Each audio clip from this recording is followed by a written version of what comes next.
Morning, afternoon, or evening, everyone. My name is Alexander Roel Purisola, a student from CTU Danmantayan. In this video, I will be discussing about the four ethical theories: deontology or Kantian ethics, utilitarianism, virtue ethics, and social contract theory. Let's begin.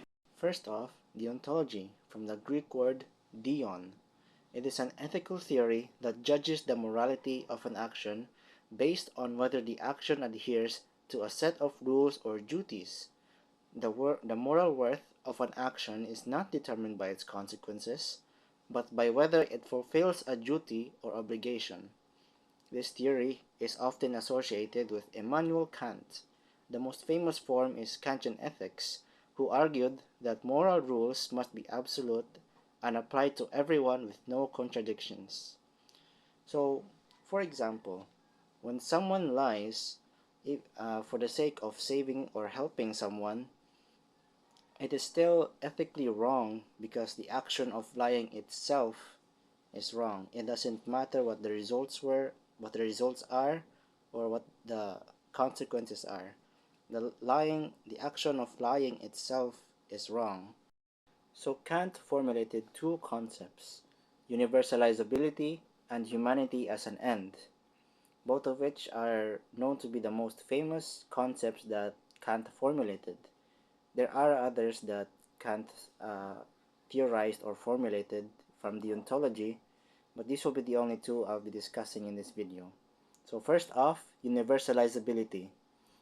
The principle of universalizability states that an action is morally acceptable if its underlying principle can be consistently and universally applied. For example, one of the Ten Commandments, such as "Thou shalt not kill" or "Thou shalt not steal," which even outside of Christianity, they are judgments that everyone should follow. Let's take for another example from one of the recent issues here in the Philippines. Since 2024, a series of allegations of corruption, mismanagement, and irregularities in government-funded flood management projects have been occurring in the Philippines under the administration of President Bongbong Marcos. The controversy centers on billions of pesos allocated for flood management initiatives, reports of ghost projects or a substandard construction, and the alleged cornering of contracts by a small group of favored contractors. In response, a series of protests against alleged corruption began. So, we all know that government funds came from us. Well, not only us, there are other source of incomes the government can get, but the one of their incomes comes from us, from our taxes, with the universal law of paying our taxes. However, with all of the protests of alleged corruption, misallocation, bribery attempts, etc., failed the test of universalizability. President Bongbong Marcos's decision on the different flood control projects that he invested 16.7 billion pesos for, plus the fact that different senators like Senator J.V. Ejercito, Senator Erwin Tolfo, Amy Marcos, and Senator Bam Aquino reported that the embezzlements in funds were misallocated and had questionable quality issues. This whole ordeal fails the universalizability test because President Bongbong Marcos failed to apply the universal law of our taxes being used in a well-planned, organized, and quality-ensuring projects for the country. Moving on, we have the next concept from Kant: humanity as an end. This principle states that you must always treat humanity, whether in your own person or in the person of any other, always at the same time as an end, and never merely as a means. This means that you shouldn't be treating other people merely as some kind of tool. Instead, you should treat their rationality, their humanity. For example, a worker for a job.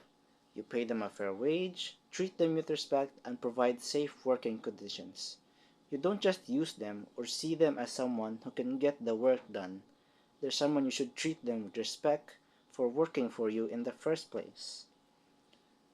Let's look into the same issue we used in the universability test.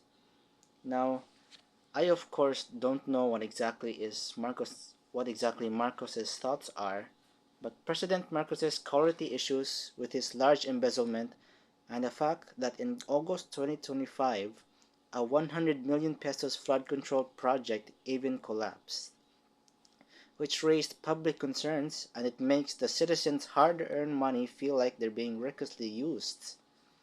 This ultimately fails the test of humanity as an end. Even if Marcos's intentions into these projects was for a good outcome, the fact that such a large invested project collapsed means that President Bongbong Marcos failed to view the money the citizens paid their taxes for wasn't from their blood, sweat, and tears. In my opinion, it seemed like he didn't plan it well, or the workers weren't being watched over to see if they did the job well, or maybe if the quality of the resources for the project that collapsed were mediocre, or maybe some money was even saved for or was put in their pockets. Now, we're done with deontology/Kantian ethics. Let's move on to utilitarianism. It's a consequentialist theory. The most ethical choice is the one that produces the greatest good for the greatest number of people. So let's say the trolley problem.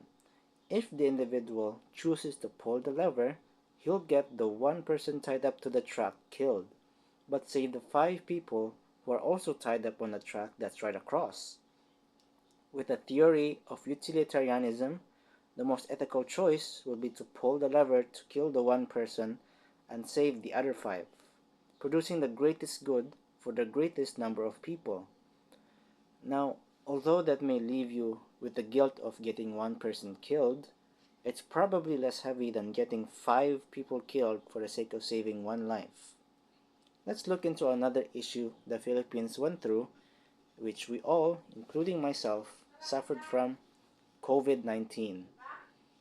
Uh, the situation back then, it was the government imposed a severe and long-lasting lockdown, restricting travel, suspending work, and enforcing stay-at-home orders. The goal here was to prevent the entire health system from collapsing and curb the mass spread of the virus, thereby saving the greatest number of lives. The government's response definitely caused a number of civil, political, social, and economic rights, and it punished the poor attempt to earn a living. Me and my family, of course, suffered from such a situation too, especially when my parents' business was just humble tireman work, where our profits would depend if we get busy or not. Next, virtue ethics. This theory focuses on the character of the moral agent rather than the acts themselves or the consequences. It asks, what would a virtuous person do? Virtuous acts like courage, honesty, justice, and compassion are what deem someone as a virtuous person. For example, from what I've seen from my father in his tireman work, no matter, even if the vehicle he works with would be an electrical, something he isn't familiar with working with, he would still try his best to fix it based on what he already knows, uh, albeit non-electrical vehicles. Even if he doesn't really know what he's doing, or even if he knows he can't guarantee to fix the problem with an electrical vehicle, he still tries and even points to the customer where they can accommodate their vehicle to get fixed. Now, I will cite an article that was published in June 2016 as an example for virtue ethics. So, we all know, as Filipinos know, the Philippines is an archipelago highly vulnerable to natural disasters, including major earthquakes and frequent powerful typhoons. Despite this extreme risk, the core piece of legislation designed to protect citizens, the National Building Code (NBC), was critically outdated, having last been revised in 1977. The officials at the Department of Public Works and Highways, or DPWH, including Secretary Rogelio L. Singson, and the expert team from the University of the Philippines. Instead of continuing to ignore the risk and the difficulties of amending a decades-old law, the leadership exhibited diligence and responsibility by prioritizing the long overdue revision of the NBC. Lastly, social contract theory posits that individuals give up some of their freedoms and submit to the authority of the government in exchange for the protection of their remaining rights and the maintenance of a just social order. For example, taxes. In exchange for citizens paying taxes, they will have government services like education or police protection. Once again, we observe the flood control corruption scandal issue we used for deontology. So, the sacrifice here is the citizens fulfilling their side of the contract by paying taxes and obeying the law. And the promise, in exchange for taxes, the state is obligated to provide public goods necessary for security and survival, such as defense, justice, and critically in the Philippines, disaster protection. The government promised to use the allocated funds to build resilient flood defenses. But the corruption scandal demonstrates that the state failed to hold up its end of the bargain. Government officials violated the public trust by pocketing the funds instead of providing the promised security. The citizens' sacrifice, their tax money, did not result in the promised protection or the flood defenses.